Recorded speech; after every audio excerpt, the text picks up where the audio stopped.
Au nom du Père, et du Fils, et du Saint-Esprit. Amen. Chers amis, bienvenue à tous dans ce quotidien Jésus numéro 136. Nous sommes aujourd'hui le mardi de la 4e semaine de Carême et nous fêtons la bienheureuse Clémence, veuve et religieuse bénédictine.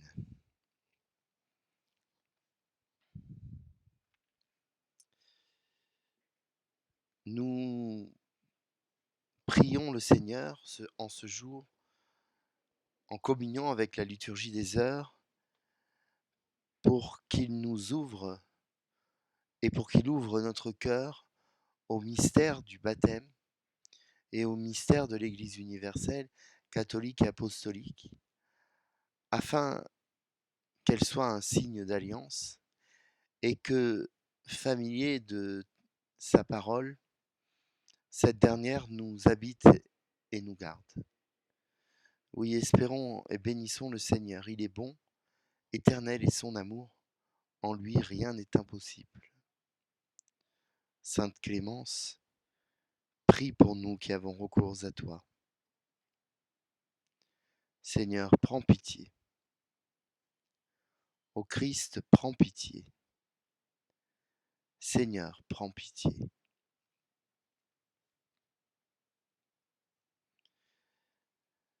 L'eau est un élément universel, essentiel à la vie.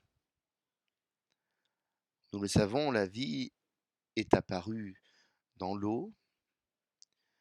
La vie est possible par l'eau, et quiconque s'abstient d'eau trop longtemps risque sa vie.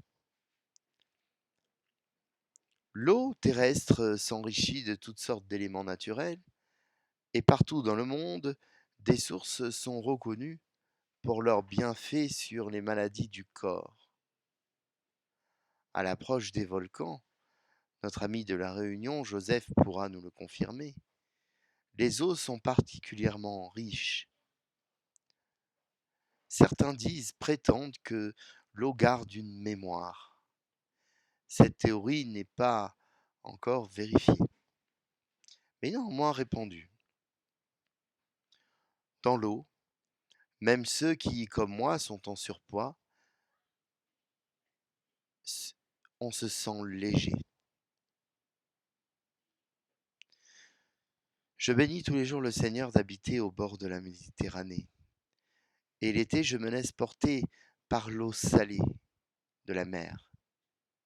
D'ailleurs, la mer est le seul endroit où j'accepte de me baigner. Aujourd'hui, il est question de l'eau de la vie, de l'eau miraculeuse. Mais nous autres chrétiens, c'est dans l'eau de l'esprit que nous sommes nés une deuxième fois. Car oui, le baptême est une renaissance, renaissance dans le Christ, renaissance dans l'amour, dans l'esprit, renaissance dont nous devons nous montrer dignes, que Dieu nous entende. La liturgie de l'Église du jour nous donne à lire dans le prophète Ézéchiel ce moment, cette vision qu'il a de l'eau qui jaillit dans la maison et qui devient de plus en plus importante et qui va euh, eh bien, euh, arroser, nourrir toute vie alentour. Nous lisons dans l'évangile de Jésus-Christ selon saint Jean au chapitre 5. À l'occasion d'une fête juive, Jésus monta à Jérusalem. Or, à Jérusalem, près de la porte des brebis, il existe une piscine qu'on appelle en hébreu Bethsata. Elle a 5 colonnes sous lesquelles étaient couchés une foule de malades, aveugles, boiteux et impotents. Il y avait là un homme qui était malade depuis 38 ans. Jésus, le voyant couché là, et apprenant qu'il était dans cet état depuis longtemps, lui dit : « Veux-tu être guéri ? » Le malade lui répondit : « Seigneur, je n'ai personne pour me plonger dans la piscine au moment où l'eau bouillonne, et pendant que j'y vais, un autre descend avec moi. » Jésus lui dit : « Lève-toi, prends ton brancard et marche. » Et aussitôt l'homme fut guéri. Il prit son brancard et il marchait. Or, ce jour-là était un jour de sabbat. Les Juifs dirent donc à cet homme que Jésus avait remis sur pied : « C'est le sabbat. Il ne t'est pas permis de porter ton brancard. » Il lui répliqua : « Celui qui m'a guéri, c'est lui qui m'a dit : prends ton brancard et marche. » Ils l'interrogèrent : « Quel est l'homme qui t'a dit : prends ton brancard et marche ? » Mais celui qui avait été rétabli ne savait pas qui c'était. En effet, Jésus s'était éloigné, car il y avait foule à cet endroit. Plus tard, Jésus le retrouve dans le temple et lui dit : « Te voilà guéri, ne pêche plus, il pourrait t'arriver quelque chose de pire. » L'homme partit annoncer aux Juifs que c'était Jésus qui l'avait guéri. Et ceux-ci persécutaient Jésus, parce qu'il avait fait cela le jour du sabbat. Acclamons ta parole, Seigneur Jésus. Louange à toi. Dans cette fameuse piscine de Bethsada, à l'entrée de Jérusalem, il est dit, cela n'apparaît pas ici d'ailleurs, qu'un ange descendait de temps à autre, troublait l'eau et faisait bouillonner cette eau, et que le premier qui s'y plongeait était guéri de n'importe quel mal. Et c'est donc naturellement vers cette piscine que tu vas, Seigneur, à la rencontre d'un homme malade depuis 38 ans, allongé sur un grabat, misérable, qui attend qu'on veuille bien le porter dans l'eau miraculeuse. Nous assistons une fois de plus à l'injustice des choses, puisque cet homme handicapé et diminué ne pouvait espérer d'être plus rapide que quiconque, et personne n'aurait donné sa place. La loi du plus fort obligeant, il y a dans cet équilibre la tangente prise par l'homme et son égoïsme,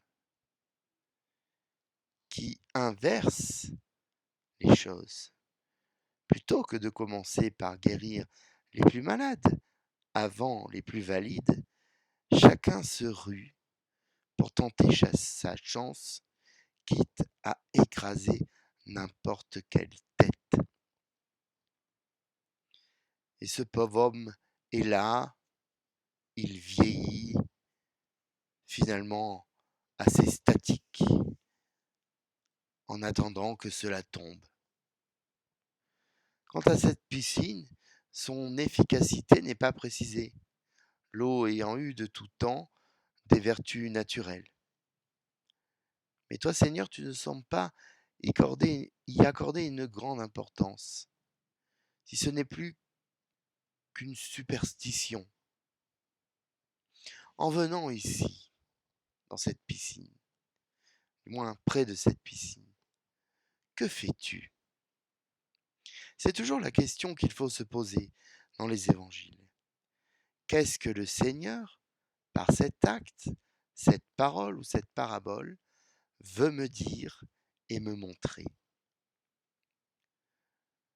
Tu viens dans ce lieu où, on l'imagine fort bien, la foule des malades doit être grande. Tu vas voir celui qui est le plus atteint et tu le guéris, lui et seulement lui. Mais tu le fais après une chose importante. son consentement. D'aucuns diront, mais qui donc ne voudrait pas être guéri? Je peux vous assurer que certaines personnes sont plus attachées à leur maladie qu'à n'importe quoi, car elle fait partie inhérente de leur vie. Et je sais de quoi je parle. Voilà donc que l'homme se lève avec son brancard, mais il ignore qui tu es. Et les plus religieux vont bon train, sur leurs principes intransigeants, de t'accuser de toutes sortes de choses parce que c'est un jour de sabbat, car le jour de sabbat, on ne travaille pas.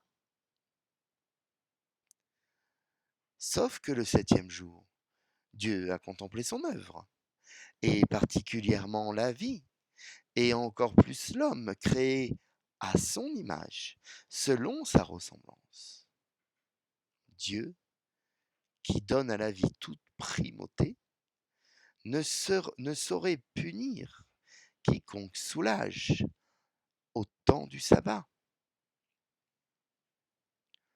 Lorsque l'homme te retrouve dans le temple, il te reconnaît. Et toi, tu lui précises les choses. Cette guérison n'est pas que physique, mais aussi spirituelle. Tu l'as libéré de son péché, et de ce dernier, il doit s'éloigner, au risque de connaître pire châtiment. Ah bon? Mais que peut-il y avoir de pire que la maladie? En vérité, la maladie atteint le corps ou l'esprit, mais lorsque l'âme est touchée, les choses sont plus que gâtées. La mort du corps est un passage, et celui qui croit en toi a la vie éternelle. Mais la mort de l'âme, elle, est irréversible. Celui qui nie l'amour, qui blasphème l'amour et donc l'Esprit Saint, ne trouve pas le pardon. Il se met en dehors du pardon. À Lourdes, des millions de personnes convergent vers la grotte chaque année. Le sanctuaire ne désemplit jamais. Beaucoup de malades viennent crier leur détresse et vont se baigner dans les piscines gelées, desquelles on ressort aussitôt sec. Peu de gens à Lourdes connaissent une guérison flagrante. Lourdes n'est pas une machine à miracle. En revanche, personne ne repart indemne de Lourdes. Au contact de la Vierge Marie et de ce lieu où le ciel s'est ouvert, la conversion s'opère en chacun de nous et par elle la guérison. Moi qui suis malade et faible, si aujourd'hui on m'ôtait mon mal, je ne serais pas plus heureux et sans doute perdu. En revanche, avoir retrouvé la plénitude du Seigneur m'a donné la sérénité. Tout n'est pas toujours aussi simple qu'on le croit. Tel le bon sens. Guide-nous, Seigneur, vers la guérison de nos âmes. Qu'il en soit ainsi.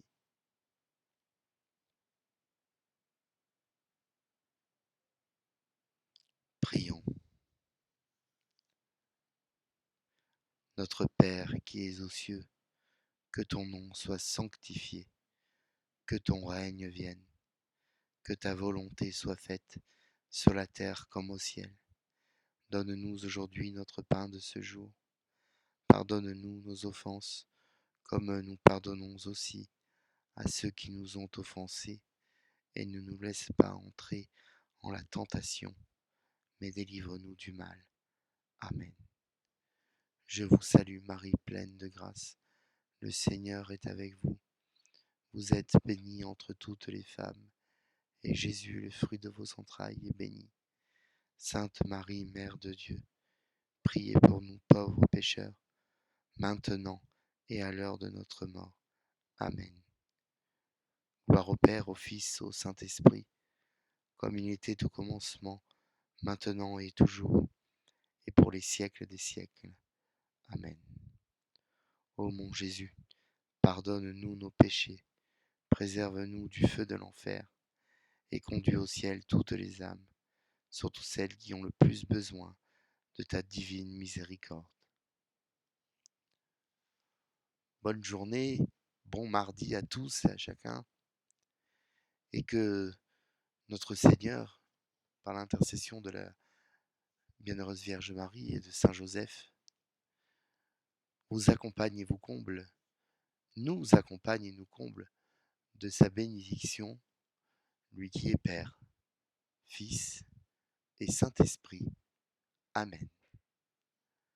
À demain.